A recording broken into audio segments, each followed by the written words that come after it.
I just finished watching the last two episodes of Your Friendly Neighborhood Spider-Man, and I have to say, this was such a pleasant surprise of a TV show. We gotta talk about all my favorite and least favorite parts of season 1. Warning, there will be spoilers in this, even though it's not a breakdown. Oddly enough, the first major positive of this entire season for me was actually nothing to do with Spider-Man himself. It's the character of Lonnie, aka Tombstone. Honestly, they handled his fall and transition into becoming Tombstone so perfectly. It was really just tragic to see this character's fall from grace as he joins the gang to save his brother, but losing all his friends and family and becoming fully engrossed in this life at the same time. Obviously, he got the Tombstone nickname a couple episodes ago, and now finally in episode 9 here, we actually saw him go into the Oscorp truck and fully get his powers. He's like invulnerable now. But what I really liked is how he's not fully the Tombstone villain yet. Like, yeah, he's starting up his own crime gang, it looks like, but he was still helping out Spider-Man in this episode. You can tell there's still good left in him. Another major positive for me was Norman Osborn. I absolutely love Coleman Domingo as the voice of this character, and honestly, it has me fully convinced that he would be the perfect choice to be Norman Osborn in the MCU, because I think we need him now. Because I'm sorry, as solid as the MCU trilogy is without having Oscorp or a Norman Osborn in it yet, this just really reminded me of how amazing the core Spider-Man stories are when you get Oscorp and Peter working with Norman and Harry. It really just hits. Norman's another villain they're handling in a perfect way. Like, he's super intimidating and definitely evil. Like, the way he was pulling up on Doc Ock in prison and being like, yeah, everything you've been working on is mine, I put you in prison, was absolutely devious. But you can still see he thinks he's doing things for the right purpose, like opening the portal at the very end, even though it backfired on him. Speaking of which, let's talk about this entire portal sequence from the very final episode. So again, huge spoilers for the very final, but this actually is a huge positive for me because it really gave a fresh spin on the origin story. I didn't know we'd have to wait until the final episode to find out how fresh the origin actually was. We see Doctor Strange come down to Oscorp and he's like, no, Norman, you can't open this portal. Aliens from other dimensions are gonna come invade you. It's gonna be way too dangerous. Norman goes ahead with it anyways, and yeah, like 5 seconds later, the symbiote alien that we saw in episode 1 pulls up through the portal. But the cool twist they did with this is that we see Doctor Strange fighting the symbiote creature in the final episode. He goes back in time to fight him, but when he goes back in time, it's back to episode 1 where Peter saw this creature the first time and Strange fighting him. And while that portal's open between the final episode and episode 1,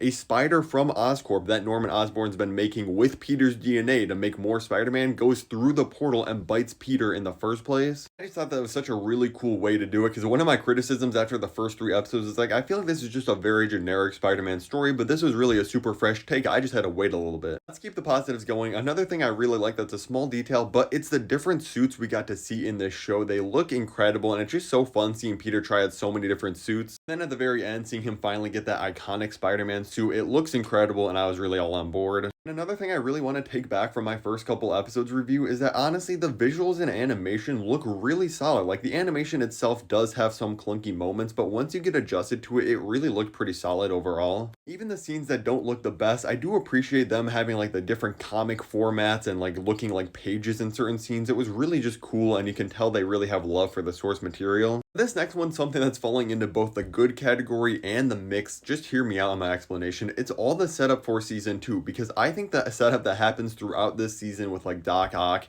and the stuff that happens in like the final 10 minutes is incredible and has me legitimately super excited for a season 2. Like, the reveals were crazy. Obviously, we see Doc Ock in prison and he's scheming up his classic arms. We see Nico with her mystical stuff she's got going on here. We find out that Peter's dad is alive in this universe and in prison, him talking to May. Plus, you have the fact that he's voiced by Josh Keaton, which is just such a cool thing for them to do, and a little callback for the true Spider-Man TV show fans. I love them doing that. And of course, the symbiote creature left behind. A little bit of the symbiote that was crawling around, Norman finds it, so it seems very likely that we're either going to get the Harry Osborn turning into Venom storyline with Norman trying to save him, something very similar to what we saw in the Spider-Man 2 PS5 video game, or they could go the route of maybe making Norman Venom. Like I said, all that stuff was incredibly cool. It makes this universe feel so lived in, and the future potential for the next seasons is absolutely off the charts. It kind of just made me upset that like the first 5 to 6 episodes I feel like were really lollygagging around when there was this much stuff to get to. I feel like the season honestly should have been like 18 episodes, because it feels like we really just got started with this universe. So that's why it's in the mix. It's not a bad thing. When season 2 comes out, I'll be very happy for it, but I feel like they should have been one of those classic like 18 to 24 episode seasons with all this stuff. I really would have wanted to see some more of these villains earlier on. Another thing I'm oddly mixed on is Peter Parker and Spider-Man himself in this. It's not a bad version of the character whatsoever. I think the voice acting is really solid.